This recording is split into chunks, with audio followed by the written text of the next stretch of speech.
Stay hungry, stay foolish.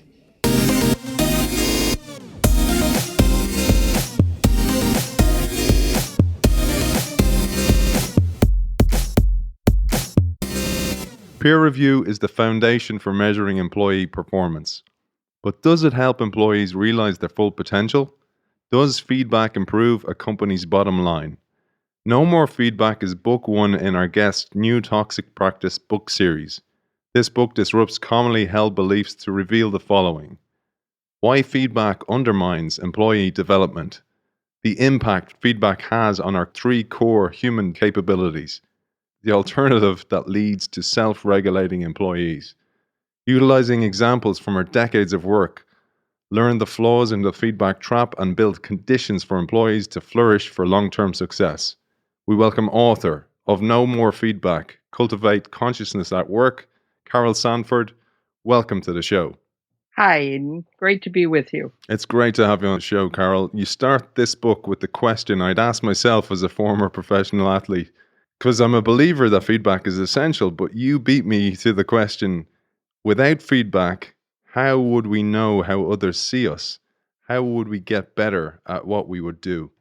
Well, I think that people have a misunderstanding about feedback in so many ways. One of them is that it's a capability, not a hardwired thing. So your question came from, I don't have the capability to see myself, or I'm hardwired. I can't see inside myself. And it really is possible. In fact, I've done it for 43 years now, building capability in everything from parents raising their children to corporate CEOs at DuPont and Google, learning how to engage in organizations so that everyone has the capability to see themselves. Now, the power of an organization where you have 100% of people who can see their own behavior, make appropriate interpretations, see the effects of what they're doing, connect that all the way out into the market is phenomenal. It's worth so much money, it's hard to calculate. The reason we got to where we are, just one little quick taste here, is that in the early 1900s, a guy named John Watson, among other people, decided because you couldn't directly study consciousness and study the brain and how it worked, that it didn't exist because it couldn't be observed with instruments.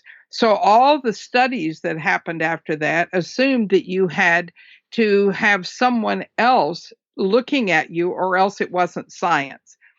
What we're trying to do is bring back that this is very learnable. In fact, it's very important. You can't have democracies work without it. You can't have families and children growing up. If you have children growing up that have only feedback from outside from their parents, they also accept primarily feedback from their peers. And this is one of the big questions I get asked about from parents, even when I'm companies. How do I stop my kids who are following all their friends? I said, stop being their source of what's right and wrong and how they're supposed to think.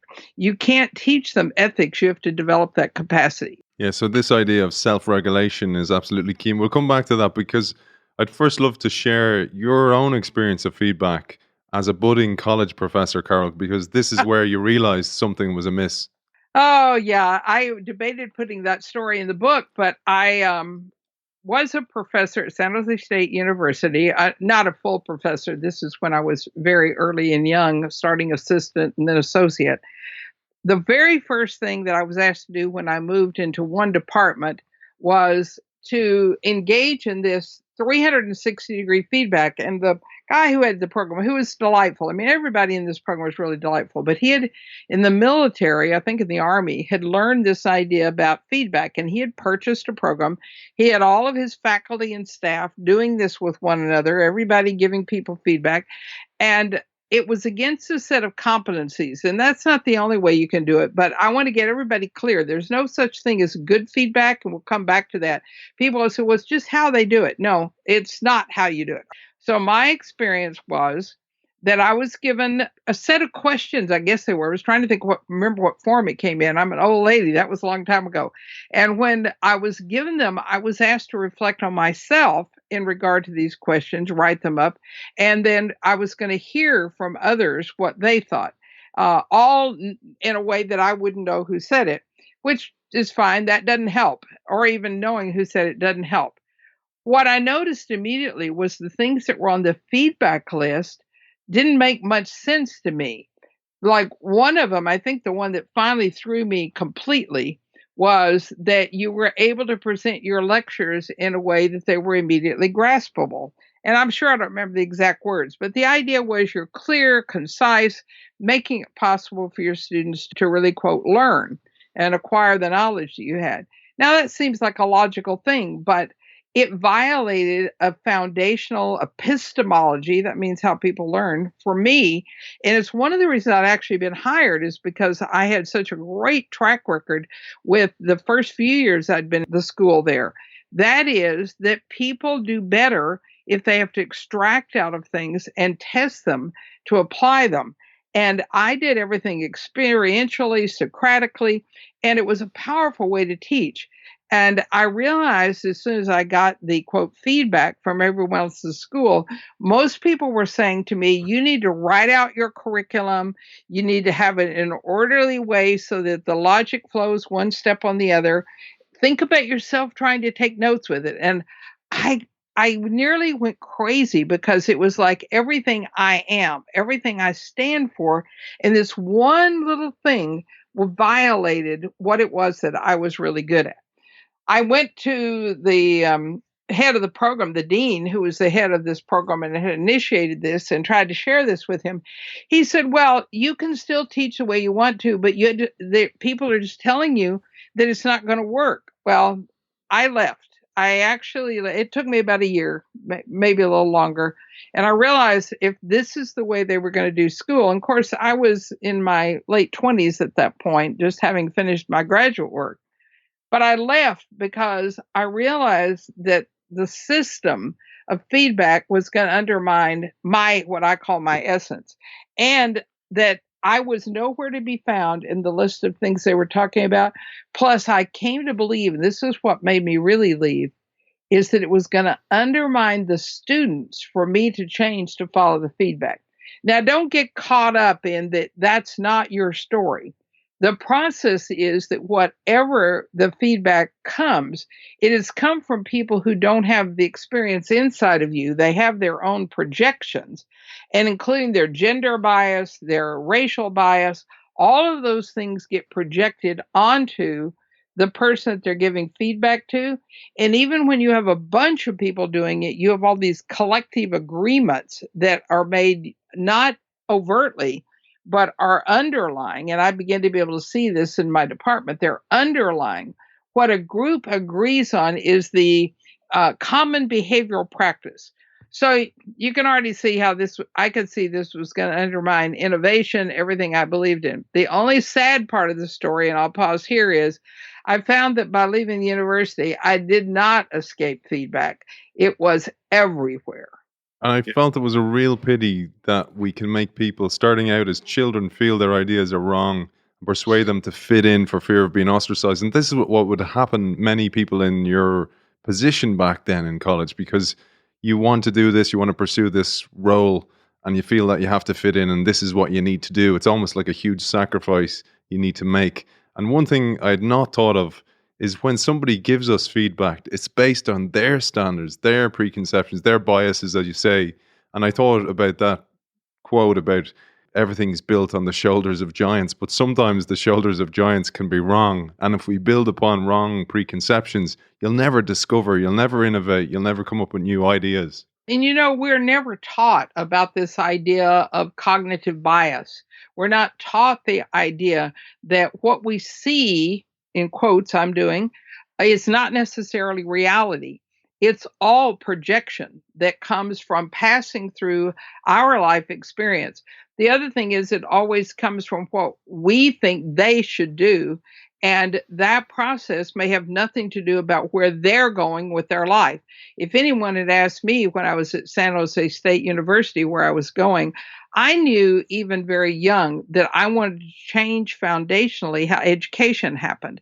That I had had a couple of professors. I went to UC Berkeley, and I studied with Thomas Kuhn, who's the guy who created Paradigm as an idea and shifting paradigms and becoming aware that it drives science.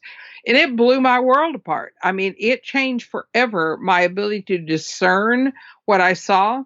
There's no discernment in feedback. And so this young child or young student or young faculty member, in my case, all is bounded and pulled inside of something that has nothing necessarily where they're going. And so my starting point when we get to talking about alternatives is you need to know and structure systems so that you can actually have that in place. Then people have something to do their own reflection with, which is going to be the substitute for feedback. You mentioned there a word, discernment, and you start Yeah. off the book by talking about false certainties and how there are 5 main challenges to discernment.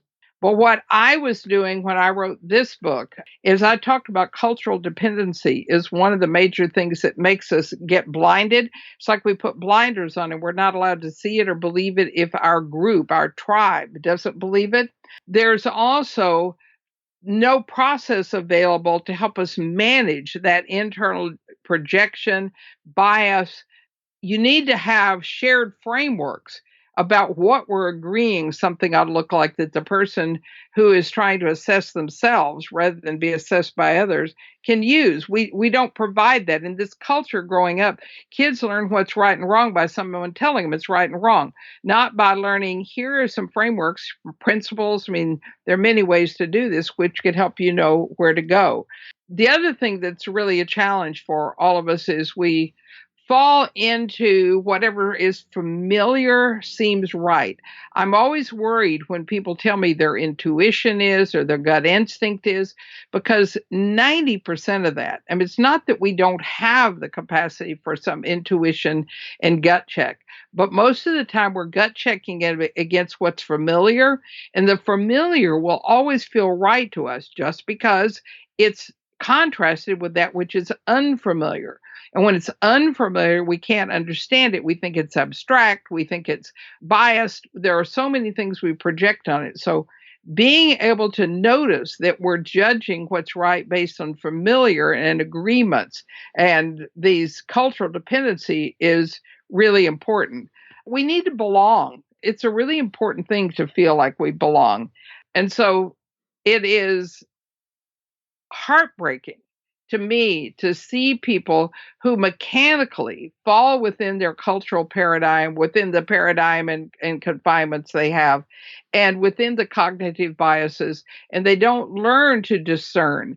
And I think that as a child, we don't have time to go through this whole story today, but as a young child, I disagreed continuously, including with a very difficult father who was violent, who was determined he would break my spirit.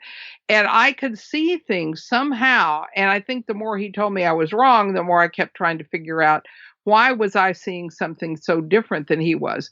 I actually want all children to be raised with discernment. And I have one group that works with just parents to try and help them learn that way.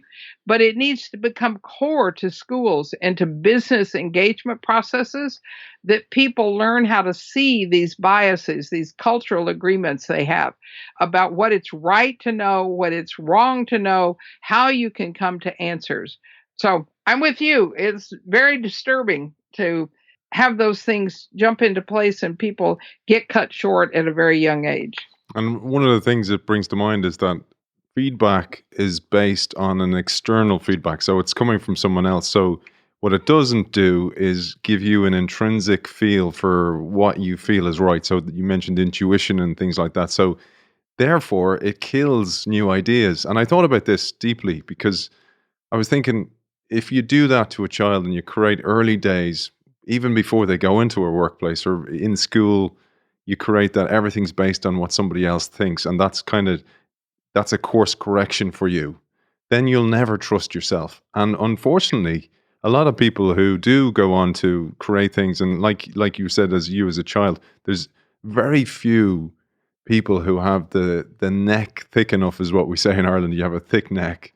If your neck Yeah. is thick enough to actually just ignore the naysayers, ignore the people who tell you you're wrong, you're crazy, or you're a weirdo, and the real change makers do that. But also within those change makers, you actually have some people who are quite toxic themselves, and they don't really care what other people think, and they'll walk over them and step over them. And many entrepreneurs and founders are like this. So they ignore feedback and they use people to get ahead. So there's two kind of change makers you have. There's ones who are empathetic, like it comes across in buckets that you are, and then you have people who are almost psychopathic, who use other people and are ignorant to feedback from other people.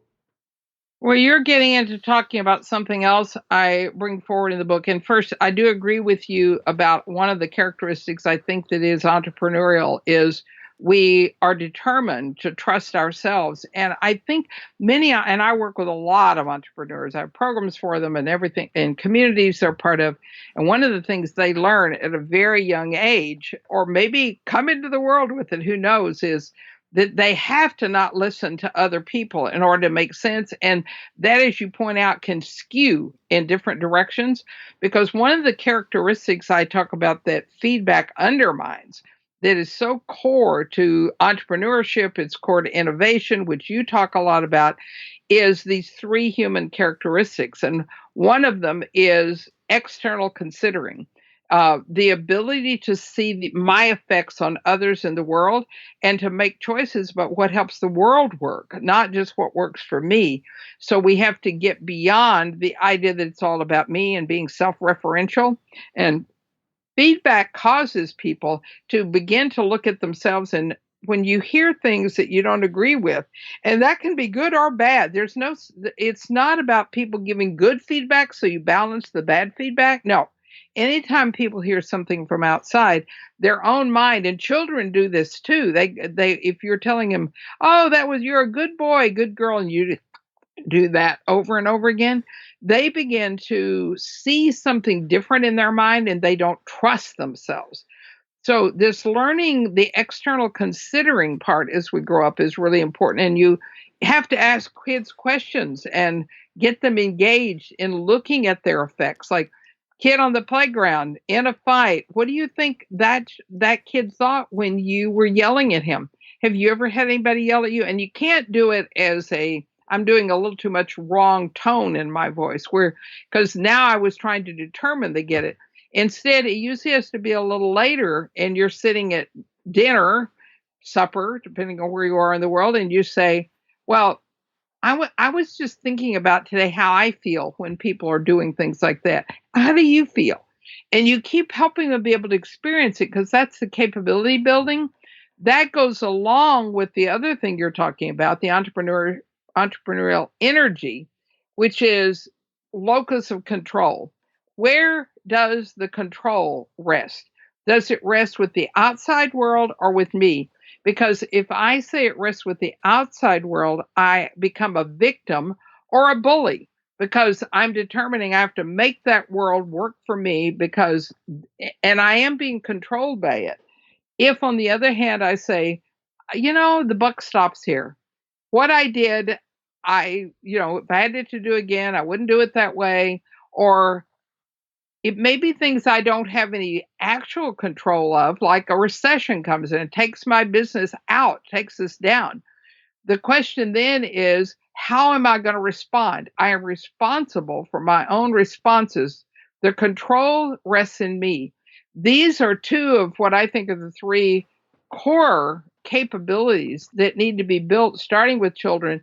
And when they are built well, you build an innovative culture. You build an entrepreneurial spirit, whether that's in your own small growing entity, or whether that's leading a profit and loss unit within a business, or whether it's the head of a whole company. This process of being able to grow these capabilities we're talking about, so we don't end up with these split humans like you're talking about, which doesn't help innovation at all. Innovation doesn't happen in places where people bully one another, or where they are not self-reflective and self-managing. You need the self-reflective, you need the self-managing, but you don't need it coming from other people. You need to build it into how you work at the level of process, but also at the level of the way you structure systems. Like what I had at San Jose State was systematized feedback. And if it has a whole process in it which takes my thinking away and substitutes it with others who are not working on what I'm working on, then it's not a good system. And that we need to create structures where pay and progression, everything is tied to the initiative, the agency which individuals exercise toward creating something. Otherwise, I mean, we don't have very functioning human beings on the planet. And I don't know about you, but when I look around the world some days right now, I can see where people are into this external locus of control. They're blaming people. They're splitting into things where we mostly agree on many underlying things. It's a mess all around. Yeah, and there's a key line you talk about here related to these three human capacities, that receiving feedback from others limits our ability to develop our own sense of self. And in a Yes. world where many people, if you think of the Maslow's hierarchy of needs, most basic needs are met for people. And this is why people are talking about purpose in business environments and life, particularly more and more. And the millennials get a hard rap about this. People go, no, they need purpose in the business, etc. But oftentimes you think about it, and it starts at a young age where their locus of control or their sense of agency is taken away from them, and they're looking for somebody to guide them. But we do this to them ourselves by the feedback in the playground and those kind of early interactions with feedback in school, in the football pitch, or whatever it might be. That's where all Right. this starts. One of the things you mentioned in introducing me is that in my last book, Before No More Feedback, called The Regenerative Business, I have one chapter that lists the 30 toxic practices which do what we're talking about. I picked feedback as the first one to write about because so many people are convinced, just like you were when you saw the title of my book, that we can't function without it. We've been conditioned to believe that, but it's not the only one. The very nature of how we've structured it, and we won't go into this, but if people are interested, they can go look at those 30 and they'll know what the other writings are that are coming after No More Feedback. So absolutely, we undermine starting young, and then we designed it into all of our work systems. And we wonder why 70% of people around the world hate coming to work, because we've structured it so that people can't evolve, can't be who they are, which means the company can't. Now, when we get to talking a little more about the alternatives, I don't believe in the idea that everybody gets to do what they want and they get to create anything they want to take on. But there are better ways to create structural boundaries than trying to pigeonhole people by typologies and feedback and performance reviews and all the various ways we do, because we want human life to be exciting. We want it to be creative. We want people to bring that to work. We want them to bring it to the governance of their country. We want them to bring it to parenting. Unless we get a hold of these three core human capacities, we can't do that. And by the way, I didn't say the third one, so I should say it. So the first one was locus of control. I take responsibility for what I do, and no matter what it is that's going on, even my reactions, I own up to them. I don't use excuses and blame others. Second one is external considering, which for me is on a scale from kindness, which we should be to everyone every day, up to empathy, which is one that some of us can feel, some can't, but the kind of process that we're talking about tend to undermine that. When we have feedback, we lose our empathy because then we're always thinking about what we're considering. My grandmother used to say, don't you think about anybody besides yourself? And as a child, nope, not so much. The third one is compassion, where we want to alleviate others' pain. And that's where we get the Mother Teresa's of the world. But also you can just in any moment sit with someone who is in pain, lost someone, and you can be with them and you can help alleviate. The fourth one is caring. Caring is where we want to grow the capacity and capability of people to be all they can be in the world. And we're not willing to just alleviate their pain or take care of them or have empathy and go away. I say that my work is about caring. It's about caring that people have these three capabilities we're talking about, that they have clarity about what their essence is and what they want to do to bring it into the world, how they want to add that to the innovation process they engage in. Those are the four ranges of external considering. Then finally, the third human capacity, which you're really talking a lot about, Aiden, that we undermine early, is source of agency. Most of us in this world nowadays, because of the way we've raised children, the way we structure schools, the way we structure work, their agency comes from authority. Whatever the authority is, whether that's my tribe, whether it's my parents, whether it's a professor, which is grading me, whether it's the boss who determines whether I get paid, my agency begins to come from others. And then people wonder why people don't show initiative inside of work, because they're conditioned to and reinforced and paid to have their agency come from authority. What you mentioned earlier, the idea of trying to have purpose driven organizations and missions, which I also think has some problems. I think it needs to come from something less abstract, but that was so much better than when it came from do what your boss tells you. I want the source of agency to come from something I call global imperatives and corporate direction. The direction of a company becomes much more innovative when it's able to embed how the world works when it's whole and complete. So I want agency to come from, for example, things like, in order for democracies to work, and we seem to be around the world having a little trouble with democracies, people have to be able to see what the world needs. And one of those things is it needs for everyone to have critical thinking skills and personal self management, self direction, in order for a democracy to work.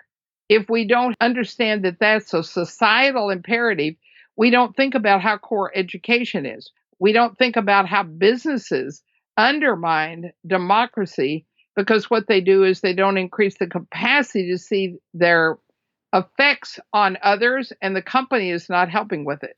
So, this process of being able to see these three human capacities and how we build businesses that undermine them, which you and I are talking about the effect on the person, but it has an effect on democracy, which I've just mentioned, and it has an effect on financial effectiveness. It's directly tied to the ability to manage margins, earnings, and cash flow. And in the work that we do, we tie those directly. And if I could get people to see that teaching people and using feedback is undermining earnings, margins, and cash flow, plus human contribution on the planet, it might make a little more sense. I find it really interesting when you talk about the history of the term feedback, that it's a mechanical term and it suggests self-regulation, like the valve on a pressure cooker that turns itself off. But human feedback is other directed, or it's externally directed. And this is a real question. You mentioned the term personal agency. And in the world that we're living in, this world of absolute change, really fast change, that calls for cognitive flexibility, and personal agency is absolutely key in that world. I only have a chapter on it in the book. I've written about it other places, but it was never applied to humans until the 1960s. Feedback was never applied to humans. How in the world did that leap get made? It had always been in a manufacturing process or a chemistry process. You had to protect yourself against something spilling over, hot oil or something that was going to create runaway in the machine and people could get injured. And you put a mechanism on it called a governor. And the governor, I mean, the word itself is pretty clear. It's governing the process. It's not, the process can't govern itself because it's a machine. It's like a closed system. You have to have something from the outside called the governor. And the way the governor worked was some electrical or mechanical process came and touched the governor and flipped it on. None of it had anything to do with it being able to be self-managing. It was all structured in that way. So that term itself led us astray. You can see where it came from. The machine world is where it had primarily been used, and it was mostly came about through the Industrial Revolution. But there was a group of scientists across many fields which got the Macy's, the people who run the Macy family, who we all know, to sponsor a set of conferences. These went on for, I think, a few years. And the intention was to bring together the hard sciences and the soft sciences. So the physics, the chemistry, the biology, And they were called hard sciences because there was, quote, research that showed that they were true and right. With the soft sciences, which were primarily psychology, and psychology was a very, very new field. And people wanted recognition. They wanted to be shown to be as credible as the hard sciences. So they all agreed to come to this conference. And there were tons of presentations, most of them. And the conference was driven by the field of cybernetic thinking, which is machines being instigated or driven into artificial intelligence, which is nothing like it is now. This was at a very new time in the world of artificial intelligence. And the whole world believed that the human brain, including psychologists, was like a clock or eventually like a computer. In other words, it was a machine. So all the presentations, all the way things were done, all the conversation that happened at these Macy's conferences were about bringing together the human brain as a machine with the and having that become the way that it could be certified as a science. No one wrote up papers for this thing. They just listened to what people were presenting. Nowadays, we have proceedings, but in this one, there was Stephen Joshua Himes, Heims. He went around and interviewed everyone who was there. He was a cyberneticist. So we've already talked about what's in our own head drives what we see. He wrote up and presented to the world that the thing that was linked, one of the things, wasn't the only one, that was linking these hard and soft sciences was this idea of feedback. The human mind had feedback and the machines had feedback. And that became adopted, crazily enough, by all of the psychologists as though they accepted that we were machines and our brains were machines. And the crazy part here, Aiden, is that's still held. It's still, people think of it. They talk about, you read anybody who's writing in a popular psychology way, and they'll write about the mind as a machine. And we study it as a machine. We study it running it through an MRI. Like people can't see their own brain. And so we put them in a machine. Now, we can't see our brain, but we can see the working of our brain if we learn to do that. But we're now stuck in this loop where all the studies that reinforce, including the new neuroscience theory, all come out as though humans have a fixed pathway. And you'll see articles on the cover of Psychology Today that say this is how the mind works. It's very limiting because it's all based so much on this work that the Macy's conference did. And that's how we got the concept of feedback, as just as though we need a governor, which is our boss, our peers, which will shut us off or open up and allow something to flow, all comes from the outside. And you talk about there that machines are closed systems, and this is the distinct difference. Machines are closed systems, but humans are open systems. And because we're open systems, that makes us immeasurable. You cannot measure that. It's intangible. And it's like change. I was thinking about this. It's like change within an organization. Many HR directors will prefer a mechanical system that they can measure rather than a humanic system that's intangible, very difficult to measure. And I'd love if we get to this when we talk about your alternatives to feedback, when we talk about how you measure the change, because that's the difficult thing that many, many leaders have, many well-meaning L&D practitioners, consultants, etc. have, is how do you measure real change? Yeah, let me say one word about this open and closed system. Closed systems have to have things imported. You have to bring the oil to them. You have to bring the water to them. You have to bring the raw materials to them. They can't go out and get it. Humans, on the other hand, do not have to have things imported into them. So every time we're stuffing things into people's heads, our ideas, here's how you should behave, here's the skills you need, here's how this works, we're treating them as a closed system. So that in itself is an incredible breakdown. But let's move back into solutions now. So let's move into your alternatives, and then we'll talk about how you measure that.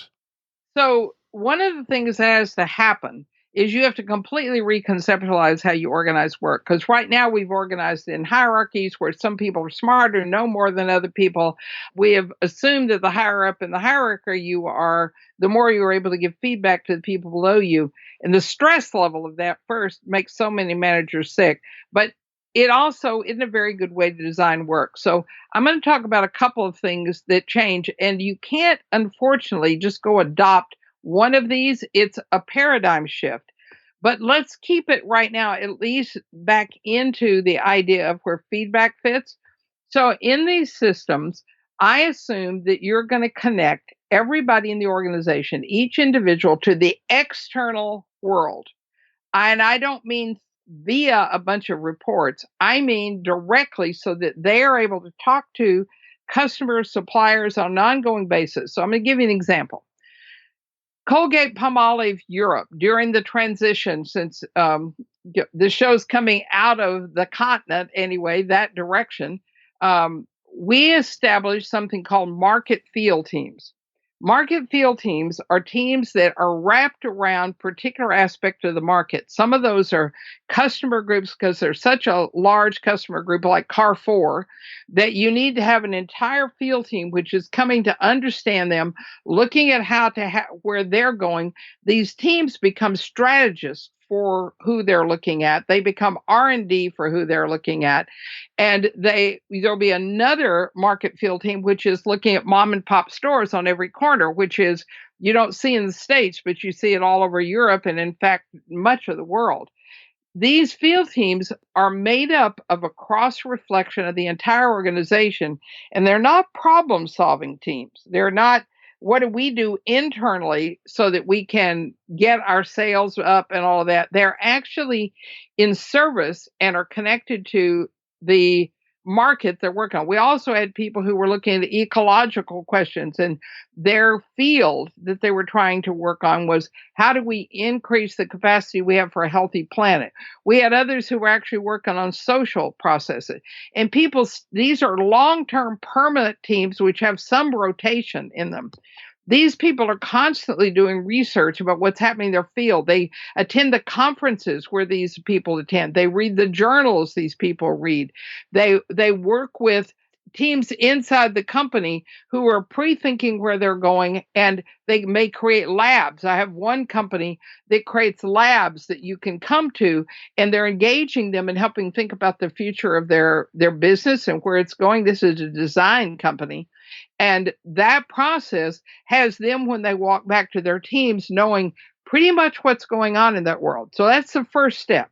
The second step is that people exercise initiative, agency, to make proposals to that field team, to the organization as a whole, about what they think could make a huge difference for that. So we had in Colgate Palmolive a set of folks, and sometimes people do this in a cluster, but you have to all have the agency and the initiative because you have to write a fairly extensive proposal about what you want to do for this particular market. So the mom and pop stores, they have to carry very small amount of things. It's very hard to keep track of how sales are happening, how inventory is happening, why people are buying what they're buying.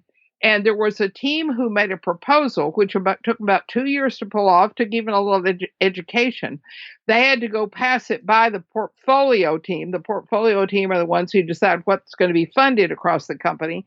So that becomes one of the boundaries because the portfolio team is looking at what the overall direction is, the strategy for the company, Colgate in this sense, becoming Colgate Europe. And we were doing this just as the European market was shifting, and you no longer had a separate HR department in Greece from what was going on in the UK or Ireland. You had to be able to create something that worked across the system. That portfolio team was paying detailed attention, and they were asking questions.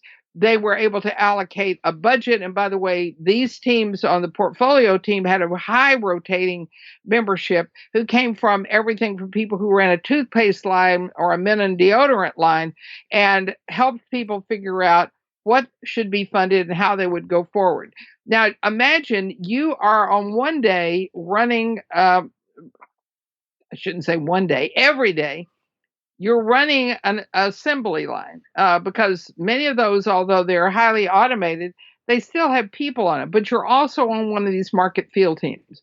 And you're on there with people who are in many different places around the company, and they're able to provide information back into the local production team. Now we have a place for reflection to happen. I said there's no process, which is one of the reasons it breaks down feedback. It's arbitrary, either in somebody's head or in a set of competencies which someone had created. This one is all against what are you going to produce for the people who your market field team is serving, and now your proposal, your team's or your individual proposal. This team worked for a couple of years on radically revising, rethinking the information systems. Now, reflection, and let's talk about measurement since you mentioned that a bit. The measurement then becomes how well is the customer, the market, earth, society benefiting from our effort. We tend to measure just like we're a closed system.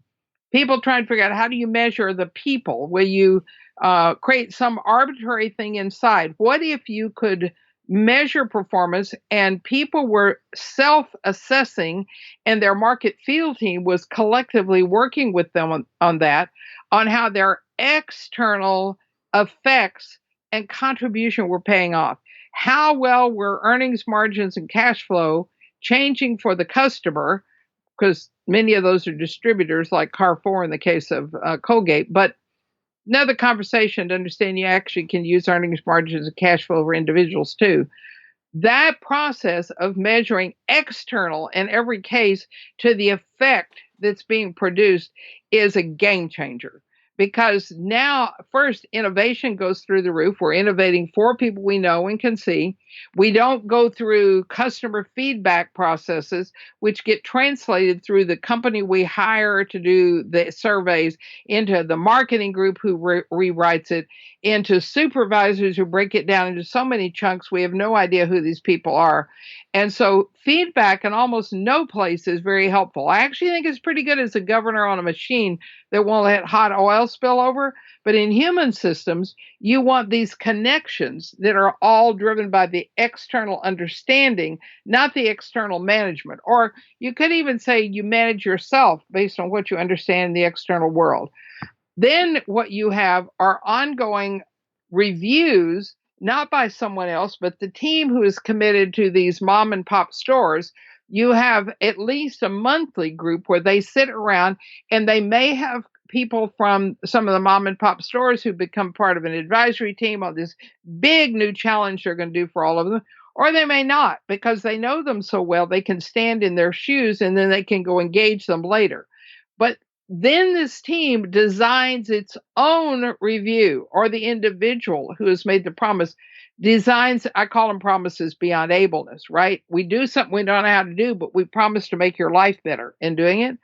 That reflection process, you build capability to do that, to learn to ask Socratic questions, all the things I left San Jose State for because somehow I couldn't figure out how to do it. You make sure that it is not structured by any hierarchy. It's not by others telling you. It's mostly by them asking questions. Now, do you ever get ideas from others? Yes, but you're in charge of that. So when I'm writing a book, I send my books out for review and ask people, how did this affect you? I don't say, what do you think of my book? Because now they're telling me what to do. I say, how did this affect you? What do you see doing with it? I mean, when you sent me what you were getting out of reading this book, that gave me something to make sense of the world from, but it wasn't you using your ideas to impose on me. It was creating a dialogue. Well, the same thing happens when you're in an organization. If you can give up that other people see you better than you see you, you can start with saying, here's what I want help with. Here's where I'm going. Here's what I'd like a thinking partner about. Those sometimes get structured into the organizations where you have two new roles. One of them is a thinking partner. Those can be more permanent in the sense of the market field team, or they can be ephemeral because you just stop people. There are rooms all over the buildings and the new companies we built in, like Consolidated Diesel Corporation. I think it's just called CDC now, and in Colgate, where people have a moment with whiteboards from top to bottom. They're using frameworks, so they have a shared language, and they can do this kind of thinking together. This kind of process of creating people in charge of the review, specifying where they're going, what they're measuring. Here's what we're trying to change. We believe we do this. We can change the margins for this mom and pop store, which is another thing. Mom and pop stores, their margins are just ridiculous. But innovation, if you've got people who've committed to helping that work, we now know when we entered the room on review, oh, all right, we're helping to review whether you're making sense out of how margins are calculated. You probably have finance people in the room. You have salespeople in the room. You have maybe even marketing, R&D. The reviews that happen, which are constructed by the team who has said they're going to do it. You can see I've changed tons of structures, tons of systems. You now have a process where you're creating ideas. You're not feeding back on past stuff, on ideas where you don't know what they're working on. You don't know who they are. You can't see yourself and what you're projecting and putting into people's minds and experience. It's much more exciting, and the innovation accelerates. You get a steep hockey stick because people are no longer are managing all the energy it takes to manage people telling you how to change when they don't really know the inner processing of you. They don't know the goals you personally have or what you see. You don't get anything from them on what you're trying to get the company to work on because you're telling them what they ought to work on.